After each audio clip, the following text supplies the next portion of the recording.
എക്സോർസിസിന് മുമ്പ് അച്ഛൻ ഇപ്പോൾ നാളെ ഇപ്പം അങ്ങനെ അത്തരത്തിലൊരു കാര്യമുണ്ടെങ്കിൽ അച്ഛൻ അതിന് പ്രത്യേകമായിട്ട് പ്രാർത്ഥിച്ചൊരുങ്ങുന്നു? സഭ പറയുന്നത് എൻ്റെ തലേ ദിവസം വീട്ടുകാർ ഉപവസിച്ച് പ്രാർത്ഥിക്കണം, അവരെല്ലാവരും കുമ്പസാരിച്ചിരിക്കണം. ഇത് നടത്താൻ പോകുന്ന വൈദികൻ തലേ ദിവസം ഉപവസിച്ച് പ്രാർത്ഥിക്കണം, പ്രഭാതത്തിൽ ബലിയർപ്പിച്ച് പ്രാർത്ഥിക്കണം. അതിനുശേഷം ആവശ്യമായ ഒരുക്ക പ്രാർത്ഥനകളൊക്കെ ചെയ്തതിന് ശേഷമേ വീട്ടിലേക്ക് പോകാവുള്ളൂ. പറ്റുമെങ്കിൽ ഈ വൈദികനും കുമ്പസാരിച്ച് ആ കുർബാനയിൽ അദ്ദേഹം തന്നെ അർപ്പിക്കുന്ന കുർബാനയൊക്കെ സ്വീകരിച്ച് ഒരുങ്ങി പോകാവുള്ളൂ. ഇത് രണ്ട് സ്ഥലത്തും ഇതിൻ്റെ അത് സ്വീകരിക്കുന്ന വ്യക്തിക്കും കൊടുക്കുന്ന വ്യക്തിക്കും ഒരുക്കം ആവശ്യമുണ്ട്. ഇതിന് പ്രത്യേക പ്രാർത്ഥനകൾ സഭ നൽകിയിട്ടുണ്ടോ? സഭയിൽ ഭൂതോച്ചാടന പ്രാർത്ഥനയുണ്ട്. അത് എക്സോർസിസം നടത്തുന്ന അച്ഛന് മാത്രമേ ചെയ്യാനുള്ള അധികാരമുള്ളൂ. അതിന് നമ്മൾ സഭയിൽ പറയുന്നത് സോളം സാക്രമെൻ്റൽ, മോസ്റ്റ് സോളം സാക്രമെൻ്റലാണ് ഈ എക്സോർസിസം പ്രാർത്ഥന. അതായത് കൂദാശ അനുകരണത്തിൽ വീട് വെഞ്ചരിപ്പ് ഒരു കൂദാശ അനുകരണമാണ്. പക്ഷേ അതൊക്കെ സാധാരണ കൂദാശ അനുകരണങ്ങളാണ്. ഇതൊരു അസാധാരണമായ ആഘോഷമായ ഒരു കൂദാശ അനുകരണമാണ്. This is most solemn sacramental in the Catholic church. ആ ഒരു പ്രാർത്ഥന ചെല്ലാനായിട്ട് ഒരു വൈദികന് മാത്രമേ സാധിക്കുകയുള്ളൂ. ഒരു വൈദികനെ മാത്രമേ എക്സോർസിസായിട്ട് കത്തോലിക്ക സഭ അംഗീകരിക്കുന്നുള്ളൂ. അൽമായർക്ക് സാധിക്കുകയില്ല. അൽമായർ എക്സോർസിസം പ്രാർത്ഥന നടത്തുകയാണെങ്കിൽ അവർ പ്രൈവറ്റ് എക്സോർസിസ്റ്റാണ്. എന്തെങ്കിലും കോൺസിക്വൻസോ അല്ലെങ്കിൽ തിക്തഫലങ്ങളോ ഉണ്ടാകുകയാണെങ്കിൽ സഭ അതിന് ഉത്തരവാദിത്വം വഹിക്കുന്നില്ല. അവരുടെ ജീവിതത്തിൽ ധാരാളം നഷ്ടങ്ങളോ നാശങ്ങളോ ഒക്കെ സംഭവിക്കാം.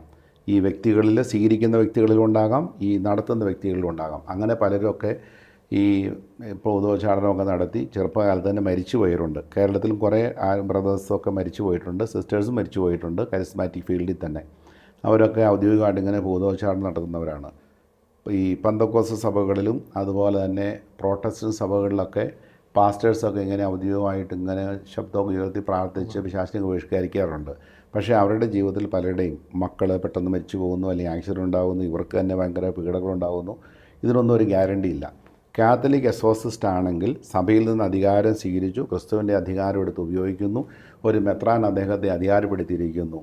ആ അവസ്ഥയിൽ 0 ലെവലിലുള്ള കോൺസിക്വൻസേ ഉണ്ടാകുന്നുള്ളൂ. സ്വീകരിക്കപ്പെടുന്ന വ്യക്തിയിലും കൊടുക്കുന്ന വ്യക്തിയിലും പിശാചിനൊന്നും പ്രവർത്തിക്കാൻ പറ്റുന്നില്ല. അതിൻ്റെ കാരണം സഭയ്ക്കെതിരായിട്ട് പിശാചിനൊന്നും ചെയ്യാൻ പറ്റുകയില്ല. നരകവാതിലുകൾ സഭയ്ക്കെതിരായി പ്രവർത്തിക്കുന്നില്ല. പ്രത്യേകിച്ച് മത്തായിയുടെ സുവിശേഷം 16-ാം അധ്യായത്തിൽ 18-19 ബന്ധിക്കാൻ ബഹിഷ്കരിക്കാനുള്ള അധികാരം സഭയെ ഏൽപ്പിച്ചിരിക്കുന്നു. സഭ ആ അധികാരം ഒരു വൈദികനെ ഏൽപ്പിക്കുന്നു. സഭയ്ക്കെതിരെ പിശാചിന് പ്രവർത്തിക്കാൻ പറ്റുകയില്ല.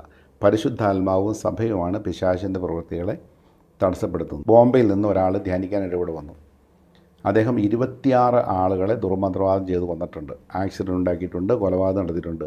അതിനുവേണ്ടി ഇദ്ദേഹം ചെയ്യുന്നത് 2-3 രൂപയുടെ അല്ലെങ്കിൽ 100 രൂപയുടെയൊക്കെ മന്ത്രവാദമാണ് ചെയ്യുന്നത്. മന്ത്രവാദം ചെയ്യാനായിട്ട് അധികം പൈസയുടെ ചിലവ് വരുന്നില്ല. ഓരോരുത്തരുടെയും സാമ്പത്തിക സ്ഥിതി അനുസരിച്ച് 20,000, 30,000, 50,000 ഒക്കെ മന്ത്രവാദികൾ വാങ്ങിക്കാം. പക്ഷേ ഇതിന് വരുന്ന ചിലവ് 80 സീലുകളുള്ളതിൽ ഏതെങ്കിലും ഒരു സീല്, ഒന്ന് മരണത്തിനുള്ളതാണ്, ഒന്ന് ആക്സിഡൻറ്റ് വരുത്താനുള്ളതാണ്, വേറൊന്ന് സാമ്പത്തിക നഷ്ടം വരുത്താനുള്ളതാണ്.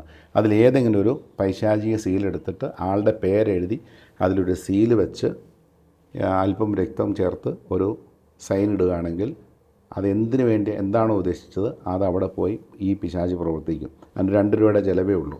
പക്ഷേ അത് 20,000 രൂപയൊക്കെ വാങ്ങിക്കുന്നവരൊക്കെ ഉണ്ട്. അപ്പോൾ ദുർമന്ത്രവാദം ചെയ്യാൻ ഇത്രയേ ചിലവുള്ളൂ. അതൊരു ദുർമന്ത്രവാദിക്ക് ചെയ്യാൻ പറ്റുകയുള്ളൂ. ഈ ദുർമന്ത്രവാദം ചെയ്യുമ്പോൾ 26 ആളുകളെ ഈ മനുഷ്യൻ അങ്ങനെ കൊന്നിട്ടുണ്ട്. അദ്ദേഹത്തിന് പശ്ചാത്താപം ഉണ്ടായി, ഇവിടെ വന്ന് മാനസാന്തരപ്പെട്ടു, കുമ്പസാരിച്ചു, കുർബാനയൊക്കെ സ്വീകരിച്ചു. ഇയാൾ തിരിച്ചുപോയി. ഇനി ഒരു കാലത്ത് ഞാൻ എൻ്റെ ജീവിതത്തിൽ ഇത് ചെയ്യുകയില്ല.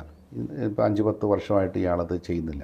അല്ലെങ്കിൽ ദേഷ്യം വരുമ്പോഴോ അല്ലെങ്കിൽ എന്തെങ്കിലുമൊക്കെ ഒരു ഭിന്നത ഉണ്ടായിക്കഴിഞ്ഞാൽ ഉടനെ പറയും, ഞാൻ നിന്നെ ഒരു പാഠം പഠിപ്പിച്ചിരിക്കും, നാളെ നീ അനുഭവിക്കും എന്ന് പറഞ്ഞ് പോവുകയും ചെയ്യും. പിറ്റേ ദിവസം ഈ സംഭവം എല്ലാം ഉണ്ടാവുകയും ചെയ്യും. ആക്സിഡൻറ്റ് ഉണ്ടാകാം, അല്ലെങ്കിൽ സാമ്പത്തിക നഷ്ടം ഉണ്ടാകാം, അല്ലെങ്കിൽ മരണം തന്നെ സംഭവിക്കാം. പക്ഷേ ക്രിസ്തുവിൽ വിശ്വസിക്കുന്ന ഒരാൾക്കാണെങ്കിൽ എല്ലാ നഷ്ടങ്ങളും ഉണ്ടാകാം, പക്ഷേ മരണം അല്ലെങ്കിൽ ഈ കൊലപാതകം നടക്കുകയില്ല.